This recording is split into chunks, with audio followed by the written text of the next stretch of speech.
putting his nose where it should not be. And now in March he was saying we need to sign it, and now what the US is doing, Trump administration is doing, is threatening Ethiopia, saying we will withhold aid if you continue with this nonsense of saying we want to negotiate and we can't just accept what Egypt tells us to sign. So you see how ridiculous that is?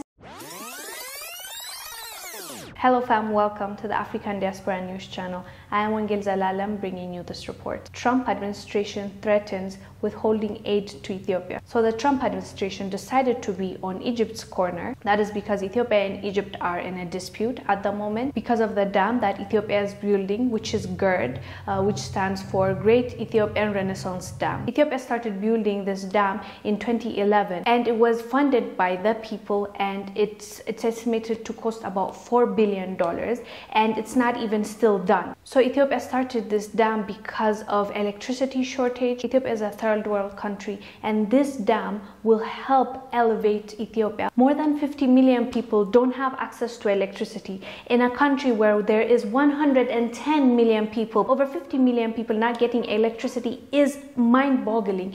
And so the government and the people really wanted to change this, so the dam was started. It actually was there in theory, even in the times of King Selassie I, Haile Selassie the first, but the construction actually started in 2011. Now we're in 2020 and we're almost done. The dam is almost done. So Ethiopia just started the first filling of the dam for, as I said, to change the lives of millions. So Ethiopian government and the Ethiopians decided to fund this. It's expensive. It's an expensive project for a third world country. It's expensive, but the people contributed. Everybody, like athletes, people that have money, were contributing millions of birr in dollars, probably thousands, and everybody was trying to contribute in their own way. I even remember contributing like 10 birr when I was in high school, because it's really meant a lot to us. And we knew that it's going to change our future for the better if this happens. And this dam is going to use the Nile River. Blue Nile, 80% of the Blue Nile comes from Ethiopia. The source is Ethiopia, and then it flows through Sudan and Egypt. So the conflict now started because Egypt does not want the dams to start working, to start filling, because most of the water they use is from the Nile River, and they are dependent. 80% of their water comes from that, and they're totally dependent on that, which is also understandable because Egypt has been using Nile for forever, and their lives, their livelihoods, their farmers depend on that. Understand that. Even the Sudanese understand that. But now the issue comes when it's time to negotiate. Ethiopia has always been open to negotiate. Okay, a disclaimer first. I might be a little biased because I am Ethiopian, but with that being said, I will try to give you facts so that you decide for yourself. So there's as I said, there's a Nile River, there's a Blue Nile, and there's White Nile. The Blue Nile, as I said, comes from Ethiopia, 80% of it, and passes through Sudan and Egypt, and it gives the water, their plants, their foods, and they use it. So to be fair, Egypt depends on it, as well as Ethiopia depends on it. But the thing is, Ethiopia has never benefited from it. Egypt has benefited for all we know. Even in the Bible, it says that Nile is mentioned a lot of times when it comes to Egypt. Egypt uses Nile. Okay, granted. But now when it comes to the negotiation table, and Ethiopia is saying this will change the trajectory of my country, for the better or for the worse, because right now we can't get worse than this. We're not using the natural resource God blessed us with. Water also is an issue in Ethiopia. Imagine we have all those rivers, all those lakes, and we still don't have enough water, drinking water for the people. So this is really extremely crucial for the development of Ethiopia, this building of the dam, which is GERD, G-E-R-D, Great Ethiopian Renaissance Dam. So when they sit down to have a discussion about it, because they've started this discussion long before, not now. It didn't start now. They've been having that discussion, but you know, they never agree on the specifics, because what Egypt is asking is Ethiopia to guarantee this amount of gallon will come, this amount of water is going to pass by Egypt. But how can Ethiopia guarantee that at the end of the day? It depends on so many things: rain, seasonal change, the amount that evaporates until it reaches Egypt. There are lots of things that Ethiopia cannot say okay, because that is binding. Once you sign it as a country, then that means they can say that Ethiopia has refused to stay in the agreement. So they could not agree on that. And also Egypt wants Ethiopia to fill the dam within like 20-30 years, which means the development is going to be like that, pushed away, pushed aside. So Ethiopia wants to fill it as soon as possible, 3 years to 7 years. But Egypt wants Ethiopia to fill it more than after like within like 20-30 years, which you see, these are big differences, because it depends on how much Ethiopia can bring in, because Ethiopia is not just for the water and electricity that this dam is important. It's about hydropower as well. After we've got that power, now Ethiopians want to sell it now to other African countries, and it's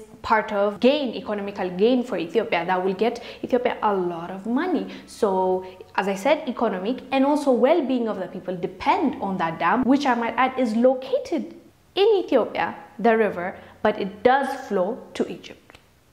So Ethiopia never said, I don't want to think about Egypt, from my understanding. I don't want to say this is not, Egypt should suffer. Our prime minister actually came out and said, we are human beings and we understand human beings, and this is our African brothers, we brothers and sisters. We will not do that. We want to negotiate. But at the end of the day, Egypt wants, as I said, a commitment from Ethiopia saying, this is it. We're going to guarantee this water is going to flow, and we're going to take years to build it up, which in return is going to slow our growth, is going to slow the economy, and is going to slow the change that is going to bring to the people of Ethiopians. So Ethiopia needs to put themselves first as much as Egypt is putting themselves first, you know. So until then, it was understandable and they were trying to negotiate. But now Egypt pissed Ethiopia off by going to the US. We actually did a report on this. I want to say in February or maybe March, after Egypt went to President El-Sisi went to Trump and said, come intervene. And Trump said, Ethiopia, you better sign. And Ethiopia was like, excuse me, first of all, it's not a conversation. Like, you guys decided and you're telling me to sign, which I was not even in the meeting. And secondly, this is between two African countries that should be dealt with two African countries. And even if US wants to come in, it's to be in a diplomacy position to make sure that these people negotiate and understand each other and make decisions based on what is beneficial to the both sides. But US, for some unknown reason, Trump just shouted out, yo, Ethiopia, you better do this.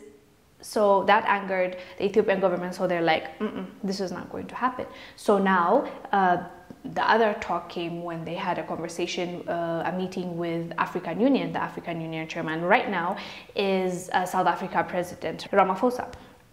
So even then, they could not agree. And then now what Egypt did was involve the Arab countries. Arab countries, of course, Egypt is a Muslim country. So they backed Egypt up and said, Ethiopia, we are with Egypt. You better reconsider your decision. When Ethiopia is still saying, let me and Egypt negotiate, they start bringing in people. And then they brought in the UN. So that's when our foreign minister even came out and said, the Ethiopian ambassador countered that the UN was not the place to discuss this dispute. Let me be clear that Ethiopia doesn't believe the issue being discussed today has a legitimate place in the Security Council. It is bound to set a bad precedent and open a Pandora box. This council should not be a forum for exerting diplomatic pressure. This is ridiculous that two African countries can't negotiate. They have to bring in other parties like it's still colonial times. Like, hey, master, come here. Because one of the things that Egypt kept saying is, we've signed an agreement, so you need to abide with that. You're going to laugh if I tell you what argument is. The agreement that is. That agreement is between the Britain, that the Egypt's colonial power, when they left their colonies, what they did was sign an agreement between Sudan and Egypt and telling them, you can use it. Sudan can use 80%, I forgot the percent, like I think it's 80% and 20% is Sudan, so you guys are going to use it like this, so good. They said good, and they left. So Egypt is bringing up that agreement, which Ethiopia was not even part of it when they signed, which Ethiopia has 80% of the Nile, and we are the source for that Nile that is flowing through, you know, Sudan and Egypt, and we were not even considered. So they signed with Egypt and Sudan, and they told them it's yours, and they're like, okay, it's ours because master said so. And they still bring up that agreement, saying there is an agreement there and Ethiopia is on the wrong because of that. And it's just a long story. I don't want to bore you with all the details because this is about Trump putting his nose where it should not be. And now in March he was saying we need to sign it, and now what the US is doing, Trump administration is doing, is threatening Ethiopia, saying we will withhold aid if you continue with this nonsense of saying we want to negotiate and we can't just accept what Egypt tells us to sign. So you see how ridiculous that is. A US, a country which is supposed to have a non-biased opinion, come here, worst comes, to mediate between the two countries, and now US is making it clear that they're on Egypt's side, and that's really pissing off Ethiopia, to be honest. And as Africans, I can't believe we still want to involve other nations in our business. And when we can have negotiation, when we can still continue to discuss on what's going to impact us directly, we want to involve the UN, the US. Really?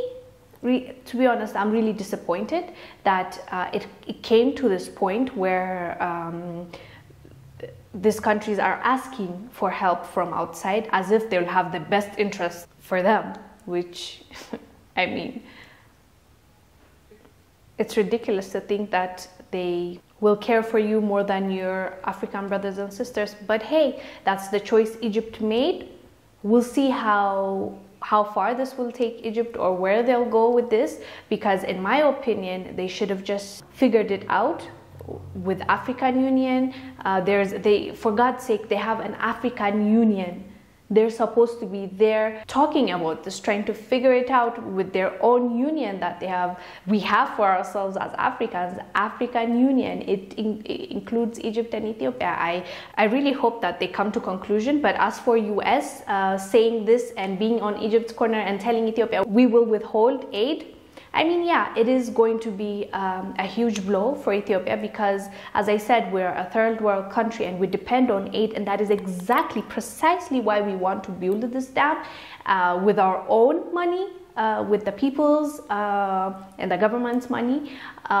This is exactly why every country needs strength, so that other nations can't come in and bully you into doing things that will affect your future, and not in a good way. So they've threatened Ethiopia, but it sounds like the government was prepared. Even if they say we're cutting off aids, we have to make this work, because this is why we need to say no, to get out of this chain that we are in, always taking aid, borrowing, building up interest, being their slaves, still being slaves, because when they tell us, this is exactly why they give us aid. Because what did America say? Because they knew they can exercise their power. They said, do this. Why do you think that is? Because they have leverage over us. But I hope our government, Ethiopian government, does not fall for this and say, oh, okay, if you're going to do that, how will we survive? But find a way to make it work. And we need to build this dam. But also, I honestly do not want my Egyptian brothers and sisters and Sudanese to suffer because of this dam being built. So I really hope they come into an agreement where it benefits even Egypt and Sudan and does not hurt them and their people. I honestly don't want that to happen to them. But also, they have to be flexible on the negotiations, because from all the meetings that I've seen, they really are bent on saying no. The Nile is ours, it's flowing to us, so Ethiopia doesn't have a right. That kind of mentality, because of bringing the agreement with the colonial masters and saying they signed it but it's ours. that just doesn't sit well with me. So I really hope they come into an agreement, because at the end of the day, it's the people that are going to suffer. The people of Egypt, the people of Sudan, the people of Ethiopia. It's not just about governments. It's easier to think of it as simple thought when it's about governments bickering and not agreeing, but it has an impact on the ground that can either change their lives for the better or for the worse. So as I said, I hope they come into a conclusion, but US and Trump administration, I really hope they just take a seat. It doesn't concern them, and if they want to withhold the aid, I guess they can. That's their money, which is really sad, but I hope this shows our governments how they are, how they move, and they'll be careful in taking aids in the future, because this is precisely why you should not be dependent on some other nation's money, Anyways, guys, I am Wongel Zelalem bringing you this report. Do let us know what your thoughts are about US involvement in this and withholding aid, and Egypt not being able to negotiate with Ethiopia, and Ethiopia saying no if it's going to be involving other people and you're not going to agree on the things that we're discussing. I am not going to sign any agreement. What are your thoughts on this topic? Do let us know down below in the comment section. I am Wongel Zelalem bringing you the support. I'll see you on the next one. Bye.